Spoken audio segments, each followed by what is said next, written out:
말씀의 제목은 말씀을 들을 때라는 제목입니다. 야고보서는 믿음의 실천을 강조하는 책이라고 할 수가 있습니다. 특별히 야고보서는 굉장히 실제적이면서 동시에 아주 직설적인 메시지를 담고 있는 성경이라고 할 수가 있습니다. 야고보서 1장을 보게 되면 너희가 여러 가지 시험에 빠질 때 그것을 기쁨으로 여기라 하고 단도직입적으로 얘기를 합니다. 너희 믿음의 단련이 인내를 이루는 줄 알고 있지 아니하느냐 하고 얘기를 하면서 시험에 빠지고 흔들리고 이런 것에 대한 여지를 주지 않습니다. 이미 시험 당할 때 그것이 우리의 믿음을 단련시킬 줄 우리가 알고 있으니 시험 받을 때 기쁘게 여겨라 하고 얘기를 합니다. 사정 봐주고 이런 것 없이 우리가 시험 받으면 기쁘게 여겨라 하고 직설적으로 얘기하고 있는 것을 보게 됩니다. 2장도 보면 2장 1절부터 보면 믿음을 가진 사람들이 사람들을 외모로 판단하지 마라. 뭔가 좀 잘 사는 사람이 교회에 오면 좋은 자리에 앉히고 가난한 사람이 오면 저 구석 자리에 앉히는 그런 일을 하지 말아라 하고 단도직입적으로 이야기를 합니다.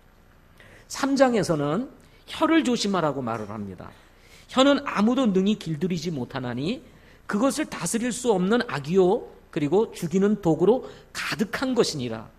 그러니까 혀 조심해 하고 우리에게 직설적으로 이야기를 합니다. 4장에서는 기도를 해도 바르게 기도하라고 얘기를 합니다.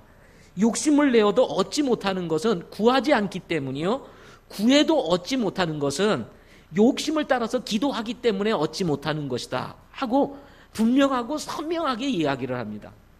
뭐 이렇게 둘러서 설명하거나 빙글빙글 돌리지 아니하고 그냥 바로 하나님께서 우리에게 주시는 말씀이 어떤 것인지에 대해서 이야기를 하고 있습니다. 5장에서는 부자들에게는 너희에게 임할 비참한 일들로 인해 슬피 울며 울부짖으라. 부자들 조심해 하고 얘기를 합니다. 금과 우는 부식되고 사기쳐서 숨겨둔 품삯이 소리를 지르고 곡식을 거둔 자들의 울부짖음이 하나님의 귀에 들린다. 너희가 어떻게 부자가 됐냐? 혹시 사기친 거 아니냐?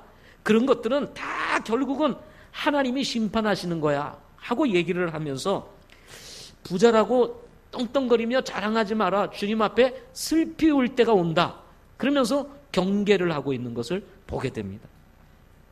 이렇게 야고보서는 믿는 성도들의 실천을 강조하는 아주 직설적인 메시지로 가득 차 있다고 할 수가 있습니다. 혹시 우리들 가운데 둥글둥글하게 신앙생활을 하고 싶으신 성도들에게는 이 야고보서의 말씀은 마치 바늘과 같이 강하게 우리의 마음을 찌르면서 다가오는 말씀이라고 할 수가 있습니다. 그래서 정말 적당하게 신앙생활 하시기 원하시는 분들이 피해야 할 성경, 그것은 뭐예요? 야고보서입니다. 네. 적당하게 신앙생활 하실 분들이 피하여야 할 성경 뭐예요? 야고보서. 제가 아예 가르쳐 드립니다. 예, 야고보서 오거들랑 적당하게 신앙생활 하시는 분들은 피해 가세요. 예. 왜냐하면 이 말씀을 읽는 순간 여러분 충격받습니다. 그런데 적당하게 신앙생활을 하다 보니까 이건 아니다. 내가 이렇게 신앙생활은 해서는 안 되겠다. 뭔가 정신 차리고 좀 분명하게 신앙생활을 해야 되겠다. 이건 믿는 것도 아니고 안 믿는 것도 아니고 뜨뜻미지근한 이 신앙 가지고 내가 뭘 하나님을 경험하면서 살겠나. 내가 믿어도 확실하게 믿어야지. 이런 마음이 있으신 분들은 어디를 가야 돼요? 야고보서로 가시기를 바랍니다. 그러면 이 야고보서가 여러분을 마치 거울과 같이 여러분의 모습을 비춰주면서 야 이러면 안 되는구나 이러면 안 되는구나 하고 비수같이 여러분의 심령을 찔러 쪼개므로 주님 앞에서 바른 믿음을 가지고 설 수 있도록 도와주는 그런 메시지가 바로 야고보서에 담겨 있는 것입니다. 그래서 제대로 신앙생활 하고 싶으신 분들은 어디를 찾아가면 된다? 야고보서를 찾아가면 된다. 적당히 신앙생활 하시기 원하시는 분은 성경 읽다가 야고보서가 나오면 어떻게 하라고요? 피해가면 된다. 참 별걸 다 얘기를 해주네. 그 중에서도 오늘 말씀은 하나님의 말씀을 들을 때 우리 성도들이 어떤 자세를 가지고 들어야 되는지를 말씀해 주고 있습니다. 여러분, 우리가 말을 하고 듣는 것은 사람의 생활의 기본 법칙이라고 할 수가 있습니다. 말을 하고 듣지 아니하면 우리가 어떻게 관계를 맺으며 살아갈 수 있겠습니까? 말을 하는 사람이 있는가 하면 듣는 사람이 있기 마련인 것입니다. 이것이 우리의 삶의 일반적인 아주 기본적인 법칙인 것입니다. 그러나 야고보서 3장 8절에 있는 말씀처럼 길들여지지 않은 혀를 가지고 있는 사람을 만나는 것은 참 인생을 힘들게 하는 것과 같습니다. 길들여지지 않은 혀를 가진 사람을 만나서 그 거친 말들을 듣고 길들여지지 않는 말을 듣는 것은 지옥에 가는 것과 같은 거예요. 정말 견디기 어렵습니다. 그러나 어떤 사람은 또 듣지 못하는 귀를 가지고 있는 거예요. 아무리 말해도 알아듣지를 못하는 거예요. 이런 귀를 가지고 있는 사람을 만나면 화산이 폭발하듯이 우리 감정이 폭발하게 되는 거예요. 우리 부모님들 자녀들 두고 가끔 이런 경험을 하죠. 그래서 부모님들이 하는 말이 있지 않습니까? 너는 얘기를 해도 못 알아듣냐? 이게 한두 번 얘기하냐? 이렇게 얘기를 해도 못 알아들어? 하면서 뭐가 폭발해요? 감정이 막 폭발하지 않습니까? 그래서 귀는 가지고 있는데 알아듣지를 못해요. 그럼 화산 폭발하듯이 감정을 폭발시키게 되는 것입니다. 자, 그래서 우리가 배워야 될 것 중요한 게 있습니다. 말도 잘해야 되지만 어떻게 해야 돼요? 듣는 것도 잘해야 된다는 것입니다. 그래서 바울은 골로새서 4장 6절에서 너희 말을 소금을 간 맞추어 항상 은혜롭게 할 수 있어야 된다고 말합니다. 우리의 말이 거칠면 안 돼요. 그리스도인들의 말이 딱딱하면 안 됩니다. 예? 그리스도의 말이 쓰면 안 돼요. 예. 너무 매워도 안 됩니다. 어떻게 해요? 은혜로워야 한다. 저를 따라서 해보십시오. 그리스도인들의 말은 은혜로워야 한다. 예, 은혜로운 말들을 사용하실 수 있기를 바랍니다. 그러나 말은 은혜로워야 되지만 듣는 것도 잘 들어야 됩니다. 예수님께서 바닷가에서 제자들과 큰 무리들이 모여있는 것을 보시고 씨 뿌리는 비유를 말씀하십니다. 길가에 뿌려진 씨, 그리고 돌밭에 뿌려진 씨, 그리고 가시밭에 뿌려진 씨, 그리고 좋은 밭에 뿌려진 씨에 대해서, 비유에 대해서 말씀을 하십니다. 그리고 이 비유를 말씀하시면서 마지막 마태복음 13장 9절 말씀에 보면 이런 말씀을 남기십니다. 들을 귀 있는 자는 들을지어다 하고 말씀하십니다. 들을 귀 있는 자는 들을지어다. 이 말씀을 예수님께서 하신 것은 귀가 막혀서 하신 말씀일까요? 귀가 없어서 하신 말씀일까요? 그것이 아닙니다. 귀는 가지고 있는데 마음이 닫혀서 듣지를 못하는 것입니다. 듣지를 못하면 아무리 좋은 말씀, 복된 말씀, 구원의 말씀이라 할지라도 그 말씀이 그 사람에게는 아무런 의미가 없다는 것입니다. 그래서 씨 뿌리는 비유의 말씀을 가만히 여러분 읽어보면 잘 듣는 사람은 30배, 60배, 100배의 열매를 맺을 수 있다는 결론에 도달합니다. 잘 듣는 사람은 좋은 밭을 가지고 있는 사람이기 때문에 그렇습니다.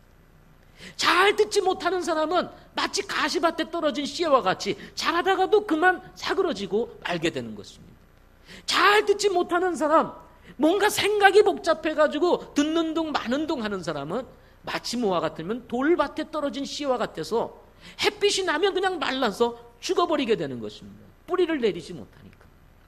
그래서 잘 듣는 사람은 30배, 60배, 100배의 열매를 맺을 수 있다는 것입니다. 듣는 것이 이렇게 중요하다는 것입니다. 그런데 여러분 잘 알듯이 밭은 농부가 가꾸기에 달려 있습니다. 비록 거친 밭이라 할지라도 돌짝밭이라도 농부가 열심히 돌들을 걷어내고 경작을 해서 씨를 뿌려서 경작을 하면 좋은 열매를 맺을 수 있는 것입니다. 마찬가지입니다. 여러분 우리 사람들이 그리스도인들도 이 마음의 밭을 우리가 가꾸는 게 달려 있습니다. 좋은 귀를 가지고 말씀을 잘 받는 마음으로 우리 마음을 잘 가꾸게 되면요, 여러분이 잘 들은 그 말씀으로 인해서 열매를 맺을 수 있게 된다는 것입니다. 그래서 예수님께서 하신 말씀인 것입니다. 들을 귀 있는 자는 들으라 하고 말씀하시는 것입니다. 여러분들이 들을 수 있는 귀를 가지신 분들이 되시기를 바랍니다. 혹시나 지난 한 주간 동안 살면서 여러 가지 힘들고 어려운 일들이 있어가지고 저를 쳐다보기는 쳐다보는데 생각이 그냥 꽉 차서 목사님이 도대체 무슨 말을 하는지, 하나님께서 우리에게 주시는 말씀이 무슨 말인지 전혀 들려오지 않으시는 분들은 아무리 이곳에서 좋은 말씀이 떨어져도 열매를 맺지 못하는 것입니다. 혹시 여러분 지난 한 주간 동안 복잡한 일이 있으셨어도 이 시간 그냥 주님 앞에 착 내려놓으시기를 바랍니다. 그리고 마음의 귀를 활짝 여셔서 들어보시기를 바랍니다. 왜냐하면 잘 듣는 것이 복이기 때문에 그렇습니다. 하나님의 말씀은 진리입니다. 하나님의 말씀은 인생이 가지고 있는 문제들을 해결해 줄 수 있는 답을 가지고 있는 말씀입니다. 하나님의 말씀은 우리의 이 무거운 짐들을 다 내려놓고 그야말로 평안과 안식을 줄 수 있는 그런 말씀이 하나님의 말씀입니다. 성도들이 살아가면서 정말 이 세상 살면서 자칫 잘못해가지고 넘어져 죄를 범했다 할지라도 여러분 이 하나님의 말씀으로 우리를 씻어낸다고 에베소서에서 말씀했습니다. 인생을 살다가 보면 헷갈릴 때가 있습니다. 가야 되나 말아야 되나 길을 알 수가 없어서 방황하는 분들도 있을 것입니다. 무엇인가를 선택해야 되는데 선택하지 못하시는 분도 있을 것입니다. 그런데 하나님의 말씀은 우리가 가는 길에 등불이 된다고 했습니다. 우리 길에 빛이 된다고 말씀을 했습니다. 따라서 말씀을 잘 듣게 되면 인생의 답을 찾게 되고 우리가 어디로 가야 하는지도 알게 된다고 성경은 말씀하고 있는 것입니다. 그래서 야고보서는 말하기를 빨리 하지 말고 듣기를 빨리 해라 하고 오늘 본문에서 우리에게 말씀해 주고 있는 것입니다. 유대인들은 아주 어려서부터 하나님의 말씀을 아이들에게 암송을 시키는데요. 그 암송시키는 것이 뭐냐면 신명기 6장이라고 합니다. 신명기 6장. 신명기 6장은 하나님께서 유대인들에게 주신 약속이라고 믿고 있기 때문에 다른 것은 몰라도 신명기 6장은 아이들이 꼭 외우도록 한다고 합니다. 이스라엘 백성들이 약 2000년 동안 나라를 잃고 방황할 때도 2차 대전 때 600만의 유대인들이 학살하는 그 학살의 현장에서도 수많은 동족들이 죽어가는 그 삶의 현장에서도 그들은 하나님의 말씀을 붙잡고 그 약속을 붙잡고 하나님을 바라보았다고 합니다. 신명기 6장의 핵심 단어가 뭐냐면 들으라입니다. 들으라. 3절에 보면 이런 말씀이 있습니다. 오 이스라엘아 듣고 그것을 지켜 행하라. 그리하면 내가 잘되고 주 내 조상들의 하나님께서 내게 약속하신 것 같이 젖과 꿀이 흐르는 땅에서 너희가 강하게 불어나리라.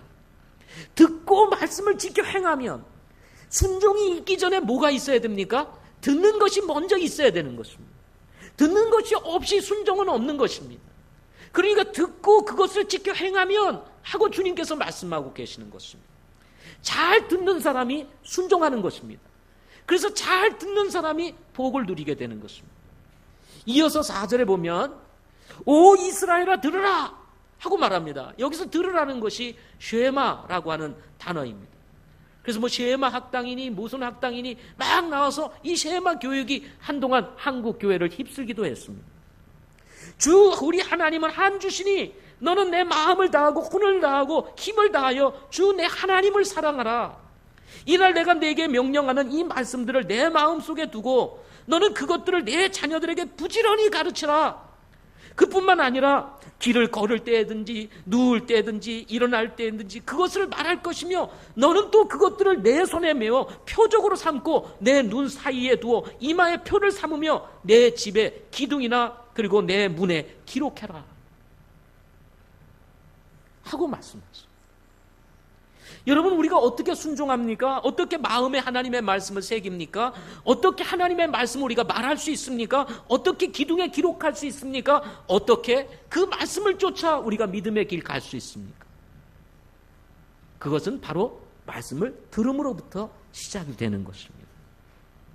듣는 것이 중요한 것은 바로 교육의 기초이기 때문에 그렇습니다. 배움은 듣는 것으로부터 시작하는 것입니다. 우리 모두는 주님의 제자입니다. 제자라는 이 말은 원래 배운다는 말에서 왔어요. 디시플린이라는 단어에서 왔어요. 배운다는 이 말에서 왔습니다. 우리가 좋은 제자가 되려면 그래서 어떻게 돼요? 하나님의 말씀을 잘 듣는 제자가 되어야 되는 것입니다. 아멘. 계시록 1장 3절에서 보면 이 대언의 말씀들을 읽는 자와 듣고 그 안에 기록된 그것들을 지키는 자들은 복이 있나니 이는 때가 가깝기 때문이라. 현대를 사는 그리스도인들에게, 주님이 오실 때가 가까운 이 시대에 살고 있는 성도들에게 사도 요한을 통해서 우리에게 주신 말씀이 뭐냐면 하나님의 말씀을 읽고 듣고 지키는 자, 바로 하나님의 말씀을 듣는 자가 복이 있다 이렇게 말씀했습니다. 주님이 오실 때가 가까우면 가까울수록, 시대가 악해지면 악해질수록, 사람들이 믿음에서 떠나가면 떠나갈수록 우리 성도들이 해야 될 일이 뭐냐? 하나님의 말씀을 읽고 듣고 지키는 일인 것입니다. 이게 바로 복이 있다는 것입니다. 그렇다면 우리가 어떻게 들어야 될까요? 저는 오늘 가장 기본적이고 그리고 아주 기초적이고 상식적인 이야기지만 여러분에게 다시 한번 우리가 어떻게 들어야 되는지, 성도들이 하나님의 말씀을 들을 때 어떤 자세를 가지고 들어야 되는지를 다시 한번 우리가 되새기고 또 한번 다시 한번 각인시키면서 우리의 믿음의 자세를 바르게 세울 수 있는 기회가 되기를 원합니다. 첫째는 집중해서 들으라는 것입니다. 어떻게 해서 들으라고요? 집중해서 들으라는 것입니다. 여기서 보면 듣기는 빨리 하라 이렇게 말씀을 했습니다. 듣기를 빨리 하라는 이 말은, 여러분 듣기를 어떻게 빨리 합니까? 말을 빨리 하는 것도 아니고 말에 따라서 들어야 되는데 어떻게 듣기를 빨리 하라는 거예요? 이 말은 다른 것이 아닙니다. 누군가 말을 할 때 그 한마디도 놓치지 아니하고 그것을 다 들으려고 기울이고 집중해서 듣는 거, 이것이 뭐냐? 듣기를 빨리 하는 것입니다. 예를 들면요, 우리가 이 예배 시간이 딱 되면요, 찬송을 할 때는 좋다가 갑자기 말씀을 들으려고 그러면 여러분 어떻게 됩니까? 듣기를 빨리 해야 되잖아요. 눈을 크게 뜨고 성령을 피고 그리고 시선을 집중시키고 그리고 말씀을 들을 준비를 딱 해야 되는데 그때부터 눈이 사르르르르 하고 어떻게 됩니까? 감기죠. 듣기를 속히 하는 자세가 아닙니다. 그건 듣기를 더디하고 말할 때는 잘 말하고 그리고 들으려고 그러면 졸고, 이것은 바로 주님의 자세가 아니다. 믿는 사람의 자세가 아니라는 것입니다.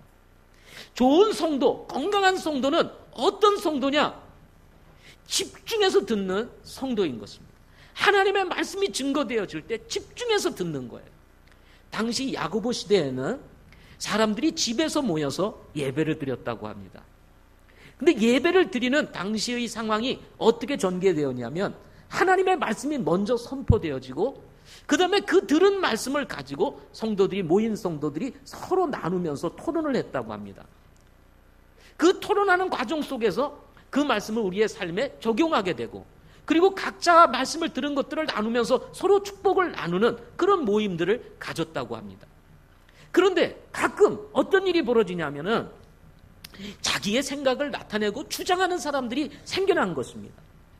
말씀을 잘 듣고 왜 저런 말씀을 하셨는가라고 하는 것을 이해하고 그리고 이야기를 해야 되는데 그냥 제대로 듣지 아니하고 그냥 생각만 하거든 이런 거지 하고 자기 생각을 자꾸 주장하고 얘기하다 보니까 논쟁이 일어나게 되고 다툼이 일어나게 되고 영적으로 시작했다가 어떻게 됩니까? 육신적인 문제로 발전을 하게 되는 일들이 벌어졌다는 것입니다. 그래서 오늘 19절 말씀 후반절에 보면은 이렇게 말씀을 했습니다. 자 보세요. 사람마다 듣기는 빨리하고 말하기는 더디하며 그 다음에 뭐라고 그랬어요? 진노하는 것도 더디하라. 사람의 진노가 하나님의 의를 이루지 못하느니라 하고 말씀하고 있는 것입니다. 사람이 왜 진노가 일어납니까? 왜 분노가 일어납니까? 자기의 생각이 잘 관철이 안 될 때, 다툼이 일어날 때, 논쟁이 일어날 때 막 분을 내잖아요. 화를 내잖아요. 이러다 보니까 뭐예요? 하나님의 의를 이루지 못하게 되는 일들이 벌어졌던 것입니다. 따라서 이런 상황을 잘 알고 있었던 이 야고보가 말을 하지 말고 뭐를 먼저 해라? 잘 들으라는 것입니다. 여기 말하기를 더디하라. 이 말은요, 말을 하지 말라, 말을 천천히 하라, 이런 얘기가 아닙니다. 사실은 어떤 말이냐면 누군가의 하는 말들을 잘 듣고 성급하게 자기 의견만을 주장하고 그리고 자기 고집만을 내세우지 마라, 이런 의미인 것입니다. 이럴 경우 자칫 우를 범하게 되는 경우들이 많이 있는 것입니다. 가끔요, 이렇게 목장 모임을 하거나 성경 공부를 하다가 보면요, 한참 설명했는데 엉뚱한 얘기를 하시는 분이 계세요. 한참 설명을 했어요. 한참 설명을 했는데 그만큼 설명을 했으니까 다 알아들을 줄 아는데 갑자기 설명과 상관없이 엉뚱한 얘기를 하는 거예요. 그 말은 무슨 말이에요? 설명할 때 안 들었다는 얘기예요. 그래서 인도하시는 분이 이렇게 합니다. 그거 금방 전에 설명했는데요. 그러면 아, 설명했어요? 또 이러는 거예요. 그래, 눈은 뜨고 있었는데 이분은 잠자고 있었던 거예요. 눈 뜨고 잠자는 거예요. 눈 뜨고 잠자는. 그러다 보니까 엉뚱한 소리를 하게 되는 것입니다. 가끔요, 이런 문제로 인해서 논쟁이 일어나고 서로 고집을 피우고 주장을 함으로 인해서 서로 다툼과 진노가 일어나는 일들이 많이 있습니다.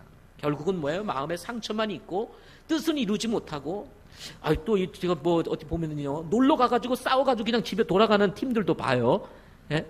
텐트 잘 치고 다 해놓고 뭔 일인지 막 싸우다가 씩씩거리며 다시 텐트 걷고 집으로 가는 사람들을 제가 놀러 가서 가끔 봅니다. 예.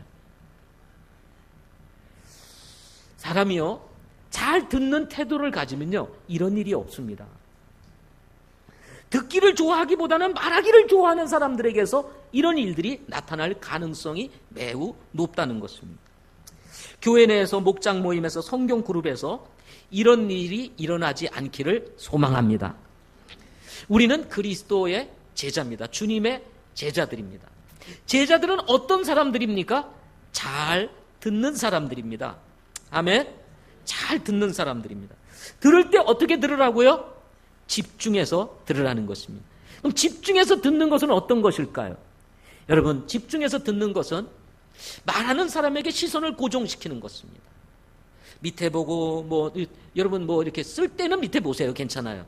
근데 계속 시작부터 마지막까지 밑에 보고 있거나 뭘 쓰는지 계속 쓰는데 그게 쓰고 있는 거지 낙서를 하는지 알 수 없는 분, 그리고 은근히 고개를 숙이고 취침을 취하시는 분들, 이런 분들이 있다는 겁니다. 이건 집중하지 않는 것이라는 거죠. 집중하는 것은 뭐냐면 시선을 고정시키는 거예요. 말하는 분에게 시선을 고정시켜서 그분이 무엇을 말하는지 잘 듣고 필요한 것은 적고, 그리고 또 고정시키고 필요한 건 적고. 저는 이제 한 자리에 서서 이렇게 설교를 하지만 이제 다른 교회 목사님들은 왔다 갔다 하면서 말씀을 전하시는 분들도 계십니다. 그 왔다 갔다 하시면요, 어떻게 되는 줄 아십니까? 시선도 왔다 갔다 하는 겁니다. 그 목사님의 움직임에 따라 시선도 왔다 갔다 하면서 그분에게 고정시키는 거예요. 그게 바로 잘 듣는 분의 모습인 것입니다. 이런 성도가 성숙한 성도입니다. 이런 성도가 뭐예요? 복을 누리는 성도입니다. 하나님의 말씀을 잘 마음에 받으니 그 말씀이 마음에 받쳐서 열매를 맺지 않겠습니까? 따라서 성경에도 보면 말씀을 읽고 듣고 지키는 자는 복이 있다 말씀을 하신 것처럼 잘 듣는 사람은 복이 있는 것입니다. 두 번째로는 마음을 열고 들으라 하는 것입니다. 에스겔서 3장 9절 말씀에 보면 사람의 아들아, 내가 내게 이를 나의 모든 말을 내 마음속에 받고 내 귀로 들으라 하고 말씀을 했습니다. 귀로 듣고 있기는 한데 마음이 열려 있지 않으면요, 울리는 꽹가리가 되고 맙니다. 뭔가 마음에 생각이 많아요. 마음이 복잡해요. 듣기는 듣는데요, 실제로 마음이 복잡해서 마음에 무엇인가가 차 있으면요, 들어오는 게 아무것도 없습니다. 뭔가 들은 것 같은데 무슨 말을 했냐고 물어보면 아는 게 없는 거예요. 오늘 목사님 무슨 말을 했지? 자, 목장 모임에서 무슨 얘기했지? 오늘 성경 공부 뭐 했지? 아무것도 모르는 거예요. 그러니까 예배 끝나자마자 딱 돌아서는 순간 제목 잊어버려, 구절 잊어버려, 내용 잊어버려, 다 잊어버리고 오늘 예배 드린 것만 생각하고 가는 거예요. 예. 마음이 열려 있어야 됩니다. 귀도 열려 있어야 되지만 뭐도 열려 있어야 돼요? 마음도 열려 있어야 합니다. 마음이 열려 있어야 말씀이 쏙쏙쏙쏙 내 안으로 들어오게 되는 것입니다. 그럼 마음이 열려 있으려면 어떻게 해야 될까요? 그냥 여러분 단순하시기를 바랍니다. 하나님의 말씀을 들을 때는 단순해야 합니다. 아멘. 생각이 복잡하면 안 됩니다. 오늘 또 하나님이 나에게 무슨 싫은 소리 하실까? 이런 생각을 가지면요, 아예 듣고 싶은 마음이 안 들립니다. 오늘 또 목사님이 부담스러운 얘기 하겠지? 그러면요, 벌써 마음이 딱 닫혀 있어가지고 들리지를 않습니다. 우리 성도들은 무엇을 먹고 사는 사람들입니까? 하나님의 말씀을 먹고 사는 사람들입니다. 우리의 삶이 힘들든 어렵든 쉽든 하나님께서 우리에게 은혜를 주셨든 그렇지 아니하고 고난 속에 있든 우리의 삶이 어떤 상황에 있든지 간에 성도들은요, 하나님의 말씀을 먹고 사는 것입니다. 그러므로 말씀을 들을 때 여러분이 다친 마음을 듣고 있으면 결국 이 말씀이 여러분의 심령에 꽂히지 않음으로 인해 가지고 결국은 먹지 못하니 어떻게 됩니까? 굶주리며 사는 거예요. 그러니 사는 것이 힘들게 되는 것입니다. 어렵게 되는 것입니다. 근데 말씀을 잘 받아서 드셨어요. 잘 많이 마음에 담았습니다. 그럼 당연히 뭐예요? 힘이 생기죠. 힘이 생기죠. 담대함이 생기죠. 용기도 생기죠. 다시 도전할 수 있는 힘들이 생겨나게 되는 것입니다. 딱 닫고 들었으니 뭐 생각나는 게 있어야죠. 말씀이 움직여야죠. 아무것도 움직이지 않습니다. 그러니까 자기 힘으로 살아가야 돼요. 그러니 얼마나 힘들겠습니까? 단순하게 하나님의 말씀을 받으실 수 있기를 바랍니다. 오늘 무슨 말씀을 줄까? 좋은 말이 됐든 내 마음에 드는 말이 됐든 내 마음에 들지 않은 말씀이라 할지라도 내가 하나님의 말씀이라면 내가 받겠습니다 라고 하는 이 단순한 심령을 가지고 듣기 시작할 때 여러분, 여러분의 삶이 달라지기 시작한다는 거예요. 여러분의 삶이, 여러분의 믿음 생활이 달라지기 시작합니다. 그러므로 여러분, 혹시나 여러분 마음속에 사심이 있거들랑 내려놓으시기 바랍니다. 또는 여러분의 인생 가운데 있어서 여러 가지 그 일들로 인해서 복잡한 일들이 있을지라도 그거 다 내려놓으시고 오늘 하나님께서 내게 주시는 말씀이 무엇인가를 듣기 시작할 때 여러분의 삶의 변화들이 찾아오게 되는 것입니다. 시간이 얼마나 지났나 자꾸 보지 마세요. 저도 부담스럽습니다. 그러면 저도 이거 빨리 끝내야 되는구나. 막 조급해져요. 그러면 성령이 역사를 안 해요. 물론 저도 요즘 말씀을 일찍 끝내려고 애를 많이 쓰고 있습니다. 30분에서 40분 사이에 말씀을 끝내려고 많이 노력하고 있습니다. 그래서 요즘 30분을 40분을 잘 안 넘어가고 있어요. 그런데 오늘은 넘기나 안 넘기나 자꾸 이렇게 쳐다보지 마. 뒤로 시끄럽게 보지 마시고. 또 어떤 분들은 성경 구절이 이게 또 오늘 목사님이 하신 게 맞나 틀리나 지난번에도 틀렸는데 오늘은 맞나 이게 틀려 이런 거 관찰하면서 성경 구절. 저도 그래서 성경을 잘 제대로 적으려고 애를 쓰는데요. 내가 3장이라고 봤는데 2장으로 쓸 때가 있고요. 20 몇 절인데 10 몇 절로 적을 때도 있고요. 이게 그 순간에는 분명히 그 구절이었는데 나중에 보면 이게 틀리는 거예요. 제가 어떤 글들을 써놓고 제가 나름대로 교정을 합니다. 이거 혹시 틀렸나. 그래서 제가 2번씩 3번씩 봐도 이게 틀림없이 맞는 거예요. 틀린 글자가 없거나 뭐 이런 게 없는 거예요. 그러니까 딱 원고를 넘깁니다. 원고를 넘겨서 다른 사람이 보면 꼭 틀린 글자가 나오는 거예요. 그래서 이게 왜 그러냐면 이 본인이 쓴 사람은 이 자기 생각이 딱 있다 보니까 이게 잘 안 보이는 거예요. 틀린 글자도 자기 생각으로 읽다 보니까 그 글자가 안 보이는 거예요. 그래서 이런 부분이 있더라도 오늘 목사님이 뭔가 이렇게 적다가 이게 잘못 봤구나. 어떤 때는 사무엘 하를 찾아야 되는데 사무엘 상을 찾고 있고요. 그럴 때가 있습니다. 그럴 때는 그러셨나 보다 하고 덮어버리시고 들을 것만 들으시면 됩니다. 아멘. 오늘 목사님이 틀렸네. 목사님이 성경을 제대로 보는 거야 안 보는 거야. 그때부터 막 꼬리를 물고 질문이 던져지고 막 이러면 아무것도 안 들리잖아요. 오늘 목사님 말씀이 복이 되나? 지난주에는 좀 버벅거리시던데 오늘은 제대로 할래나? 뭐 이런 생각을 가지고 듣다 보면 이게 아무것도 안 들리게 되는 것입니다. 중요한 것은 어떻게 듣든지 간에 마음을 열고 듣는 분이 복을 누리게 되는 것입니다. 듣는 것이 하나님의 말씀이면 그 말씀이 살아서 우리 안에서 역사하기 때문인 것입니다.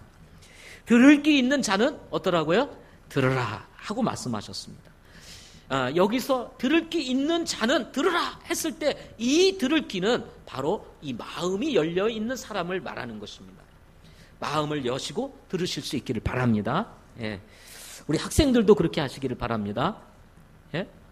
어쩔 수 없이 앉아 있지 말고 학생들도 들을 수 있는 귀를 가지고 옆 사람하고 자꾸 장난하고 말하고 툭툭 치고 이게 아니라 귀를 쫑긋하고 눈을 크게 뜨고 반 뜨지 마시고 크게 뜨세요. 크게 뜨고 들으시면 여러분에게도 복이 되는 것입니다. 마지막으로 응답하며 들으라 하는 것입니다. 마지막으로 뭐라고요? 응답하며 들으라 하는 것입니다. 고린도후서 1장 20절을 다 같이 보도록 하겠습니다. 고린도후서 1장 20절. 고린도후서 1장 20절은 다 같이 찾아서 읽도록 하겠습니다. 고린도후서 1장 20절입니다.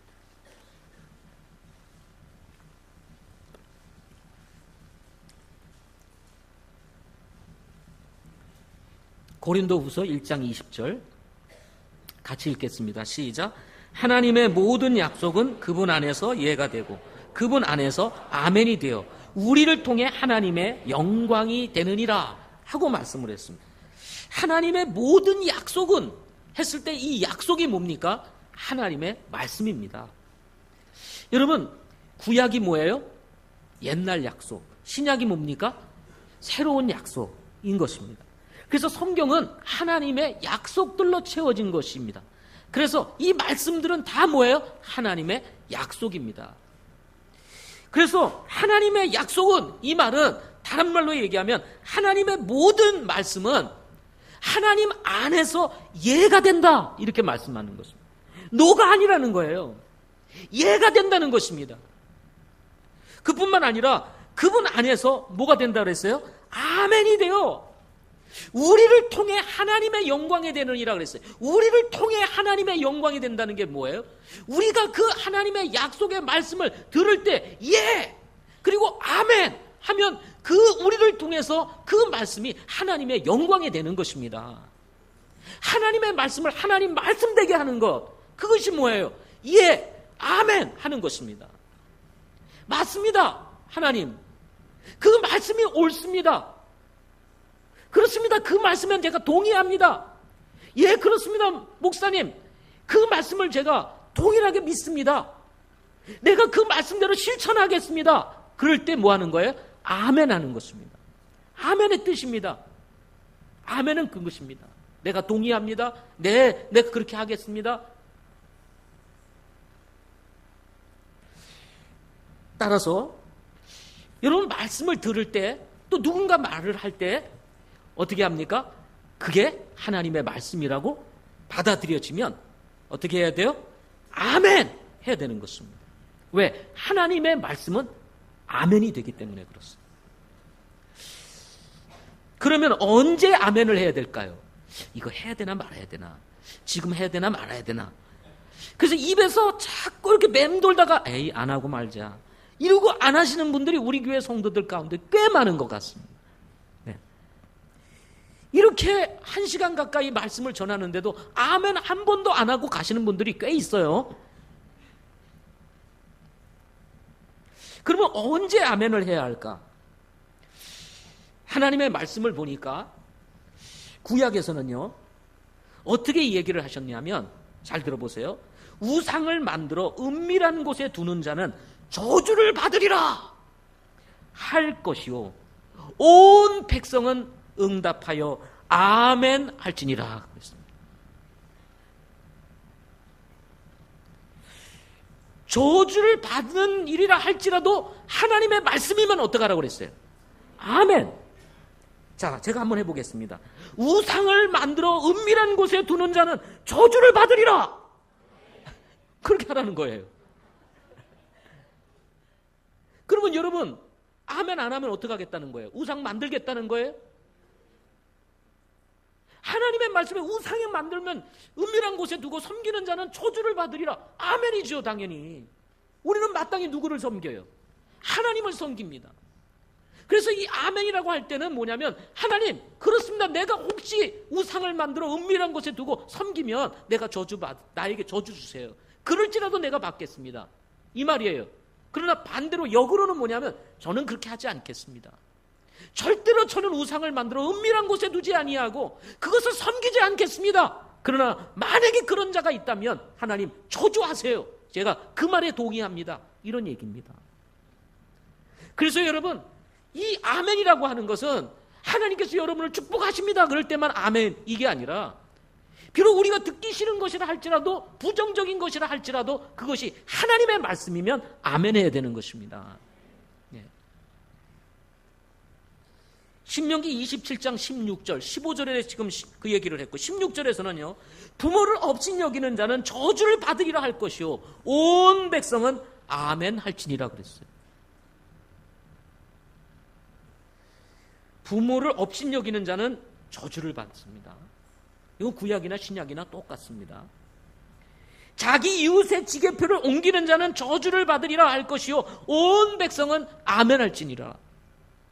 옛날에는요, 땅이 있었는데 지금처럼 이렇게 딱 선을 그어가지고 이렇게 딱 할 수 있는 게 그런 게 없다 보니까 지게표를 이렇게 경계표를 이렇게 꽂아놨습니다.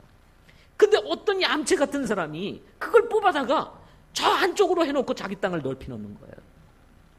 좀 힘 있는 사람이. 그러면 되겠다는 거야, 안 되겠다는 얘기입니까? 안 되겠다는 겁니다.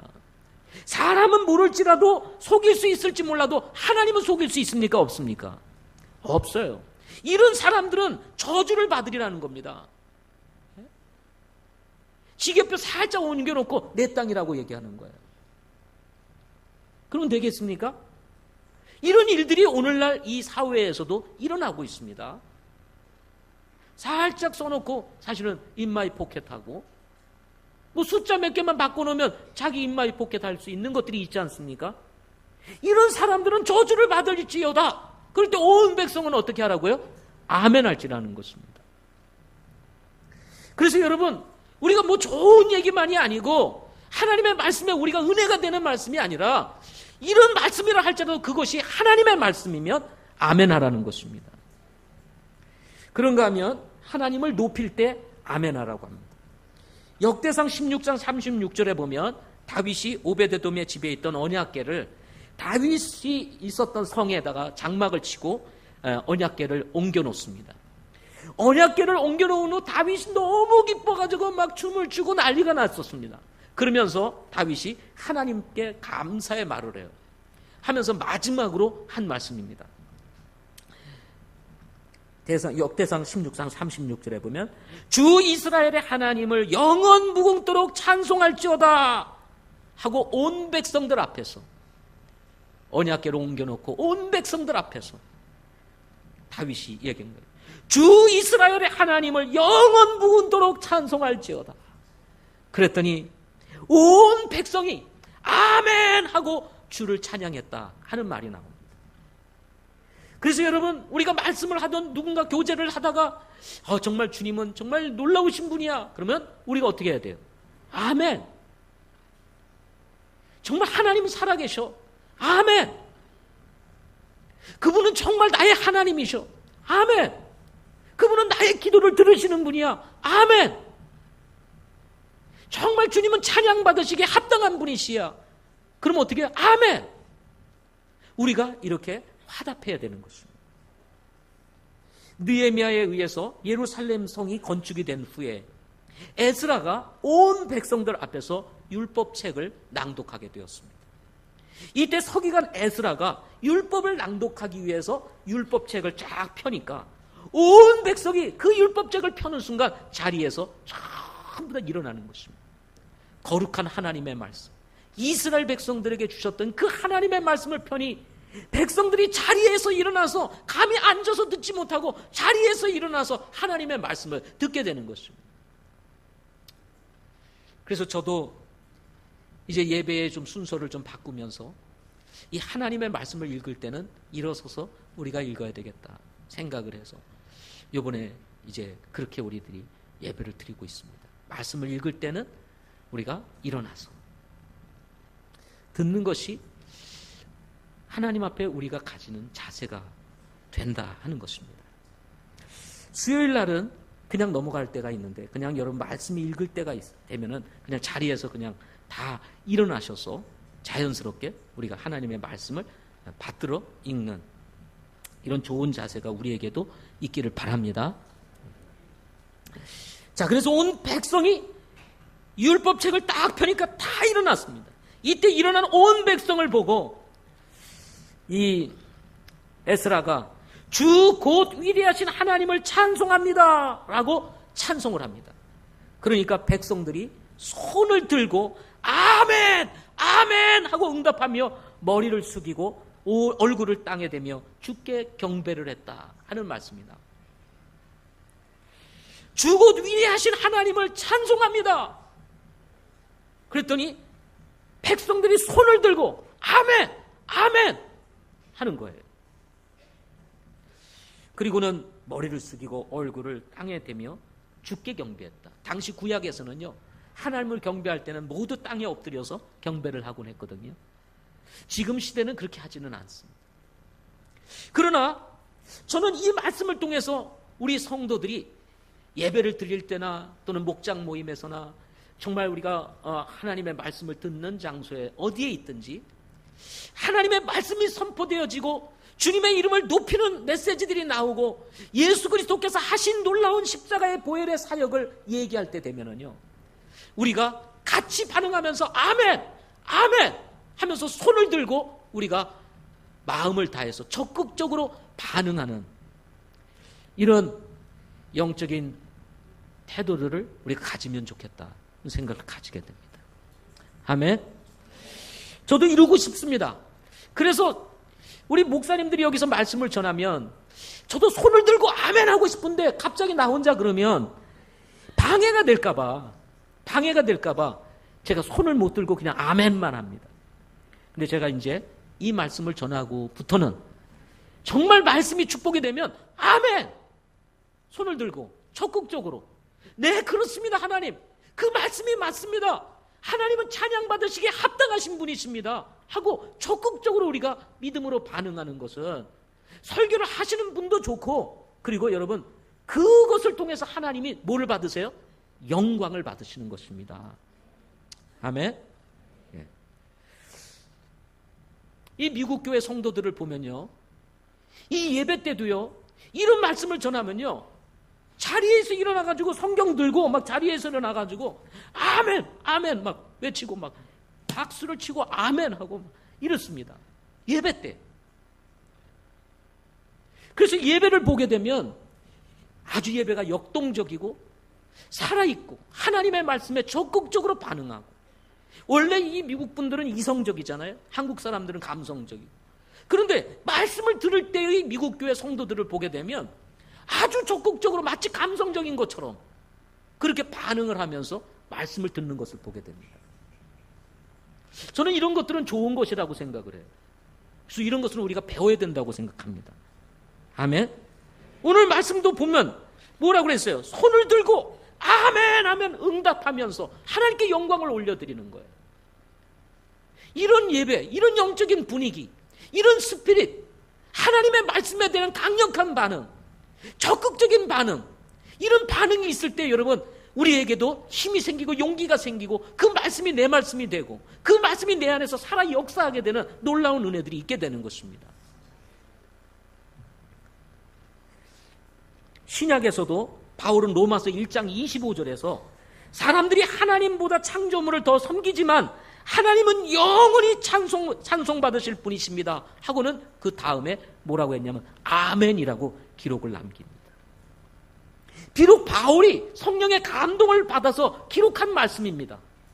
누구의 어떤 다른 사람의 반응이 아니라 바울이 기록한 거예요. 그러나 바울이 기록하면서도 하나님은 영원히 찬송받으실 분이십니다라는 이 기록을 두고 어떻게 그 다음에 아멘이라고 말하지 않을 수 있냐는 거예요.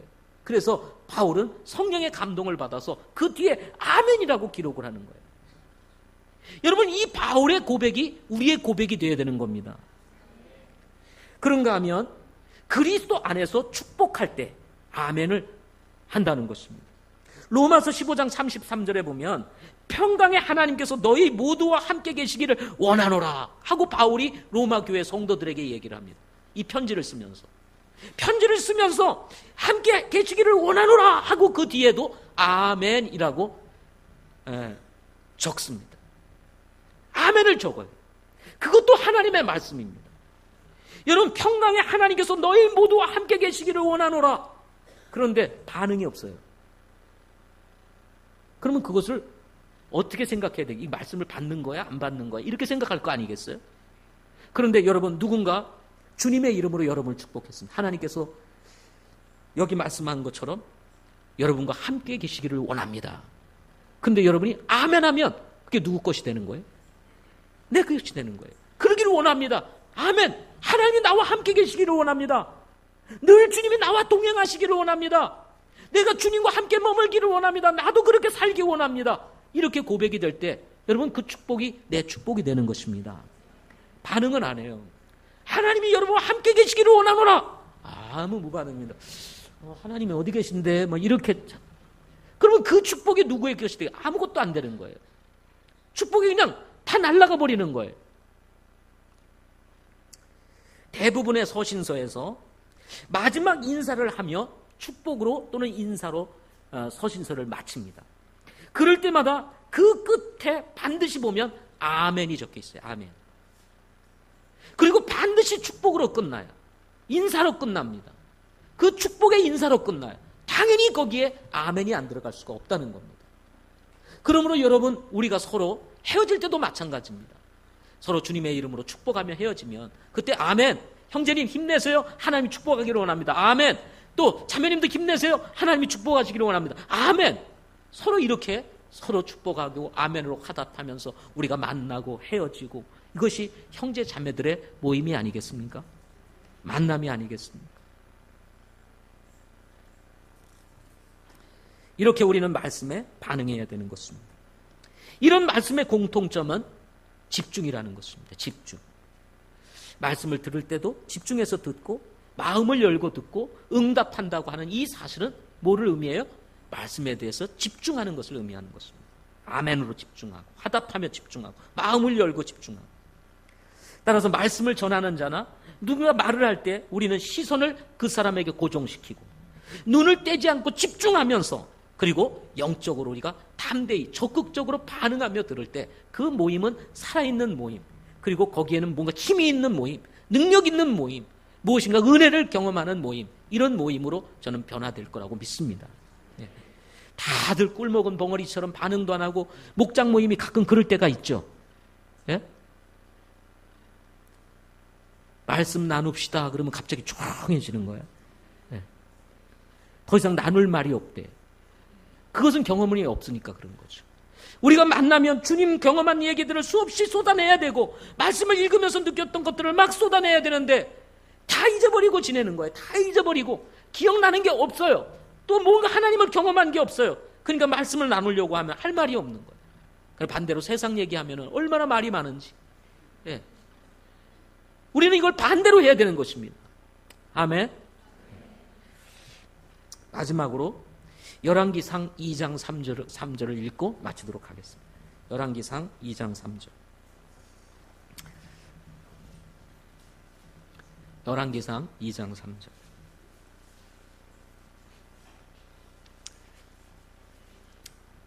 다 같이 찾으셔서 열왕기상 2장 3절 같이 읽겠습니다. 시작. 모세의 율법에 기록된 대로 주 내 하나님의 책무를 지켜 그분의 길들로 걸으며 그분의 법규와 명령과 판단의 법도와 증언을 지키라. 그리하면 내가 하는 모든 일에서 또 내가 어디로 향하든지 형통하리라.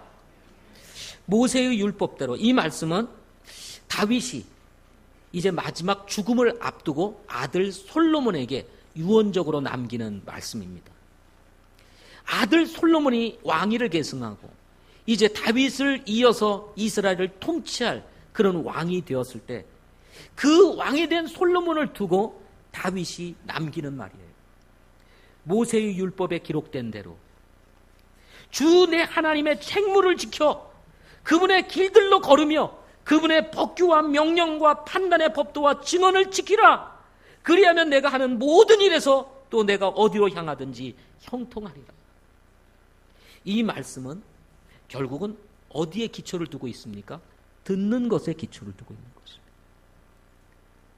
말씀을 들었던 그 모세로부터 우리에게 남겨줬던 그 들었던 말씀들, 그것을 우리가 그대로 지켜 행하면 모든 일에서 내가 어디로 향하든지 하나님께서 우리의 길을 인도해 주신다는 것입니다.